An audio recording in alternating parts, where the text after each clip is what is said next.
convene the executive committee to order. Yes, we are recording. Okay. Good morning. This is the executive committee meeting of the State Bar of California. Today is Thursday, the 21st of September, for all of you Earth, Wind, and Fire fans out there. We will start with a roll call, please. Chen, not present. Cisneros, Here. Duran, Present. Sowell, Present. Stallings, Present. Tony, Present. Trejo. Present. You have a quorum. Thank you, Madam Secretary. Thank you for your patience as we made our way through some new technology challenges this morning. We are on a little bit of a tight schedule. We're about 10 minutes behind. For that reason, I will forego a chair's report, but before we get to the chair's report, let me make a call for public comment. This is the opportunity for members of the public to address the executive committee on any item of jurisdiction for the committee. If you are on Zoom, you can use the raise hand function to let us know that you'd like to address the committee. If you're on a telephone connection, you can press *9. We may have folks who have signed up ahead of time, and so I'll let the secretary call them, please. We do not have anyone signed up in advance. However, we do have two public members in attendance remotely who'd like to address the committee. First, we have Reverend Frank. Okay, good morning, Reverend Frank. Once your mic is activated, you'll have 3 minutes. Welcome. Yeah, good morning.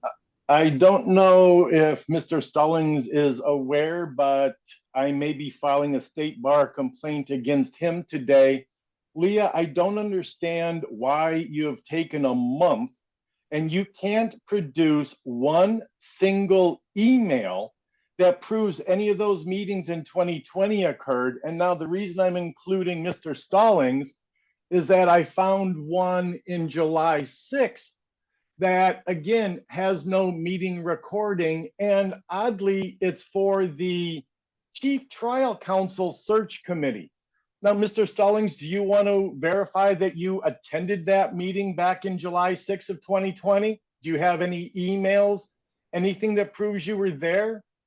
Because right now there is no recording. I've been waiting for Leah to prove the 2020 meetings went on. And as insult to injury, she sent me emails about the 2021 meeting, but she hasn't been able to provide me anything on the 2020. And as another update for Mr. Cisneros, I put in a Freedom of Information Act request, both on your emails for all of 2020 for State Bar communications, as well as the schedule you had on those 9 dates. Now, Leah, I also found out that there was a meeting on July or August 12th, I think it is, that Mr. Steinbrecher attended. So if you can't get back to me by the end of day today with those emails or open up an investigation as to what actually happened, I'm going to be forced to include him in the State Bar complaint. Now, I did talk to his secretary earlier this week, and I'm sure she's going to be able to readily pull up anything that she has. So can you explain why you can't go to Steve Mazars or Donna Sue and get any email at all proving these meetings were scheduled? Leah, can you answer that simple question now? Why is it that if you have ethics, Leah, you're going to stand mute and not admit that those meetings didn't take place and you need to open up a criminal investigation? So I ask that members of the public address the board and not individual staff members. Oh, You've got Ruben, about that's your 36 last seconds one. left, Reverend Frank. We're happy to hear you out for that time. Good. I'm going to continue speaking the way I want because it's my right under the First Amendment. Now, Ruben, are you going to verify that those meetings actually occurred? Do you want to take the stand right now and say you swear you attended those meetings?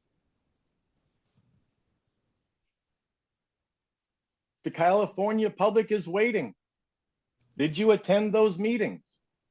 I did attend those meetings, but this is not the time or the place to engage in Well, that why don't you back and forth. send Thank you, sir. emails that prove you attended those meetings?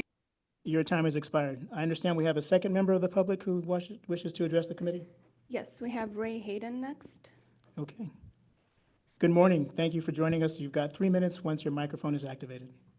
I think I unmuted it. Anyways, I just want to ask a question. I wanted to address like 107, 101 and 102 for this afternoon, I guess it is.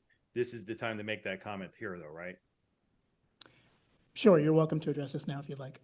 Well, if it's more apropos for me to make it at that time, I'd prefer to do it that time. It's a Board of Trustees thing. Okay, certainly. The Board of Trustees is scheduled to commence at around about 10:30 in the morning. There is an opportunity for public comment of a more general nature or. That's exactly what I was hoping for, and I greatly appreciate your assistance in that clarification. I will see you at that time. Thank you very much. Have a great meeting. Okay, we look forward to hearing from you then. Thank you.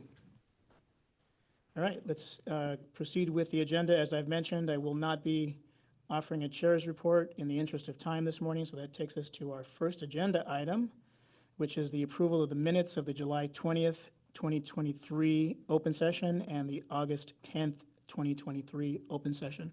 Committee members, do you have any additions, corrections, or other comments on the minutes? I don't see any. May I ask for a motion to approve the minutes as presented? I'll move. I saw Trustee Sewell, seconded by Trustee Cisneros. Can we have the roll, please? Chen, not present. Cisneros? Aye. Soel? Aye. Stallings? Abstain. Tony? Aye. Trejo? Aye. Duran? Aye. 5 ayes, 0 nays. Minutes are adopted. Thank you, Madam Secretary. Next on the agenda is a discussion regarding a sunset review of State Bar sub-entities. This item is presented by Board Secretary Luisa Adepetian. Welcome. Thank you. Good morning, trustees. Today's agenda item is regarding the sunset review of non-statutorily created State Bar sub-entities as mandated by the Board Policy Manual, Section 4.8. To provide context, the 2017 Governance in the Public Interest Task Force published a report that revolved around 3 core themes: defining the State Bar's public mission, addressing board composition and governance, and evaluating board committee and sub-entity structure for effectiveness. Appendix I of this report comprised a thorough assessment of State Bar sub-entities. This led to resolutions recommending the elimination of numerous sub-entities, along with the establishment of new rules regarding appointments, term limits, and sub-entity size. A recommendation was the initiation of a sunset review for non-statutory sub-entities every 5 years, beginning in 2023.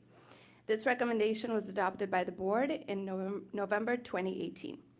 Our discussion today is centered on the proposed review framework. In 2017, the task force conducted a review focusing on multiple aspects of individual sub-entities. This review sought to understand the legal foundation, role mechanisms for ensuring accountability and transparency, methods of board oversight, organizational structure, division of responsibilities with the State Bar staff, and comparisons with similar entities in other jurisdictions or sectors.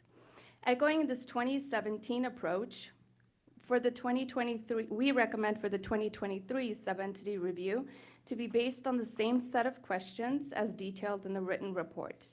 Additionally, we recommend integrating the conceptual framework from the board's September 2018 meeting in our evaluation procedure.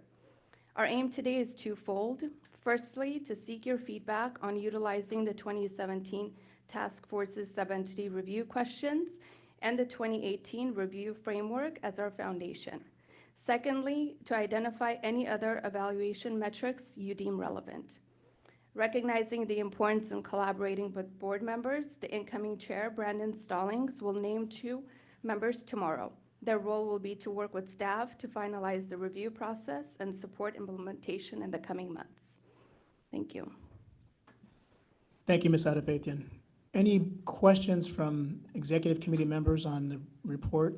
Again, this is a presentation for discussion only. We will not be taking any action, but certainly for those of us who were around in 2007-18 and actually looking around the table, I think it may have been only Mr. Stallings and I arrived right in the fall of 2018. So the sub-entity discussion and debate was vigorous and certainly fulsome at that point.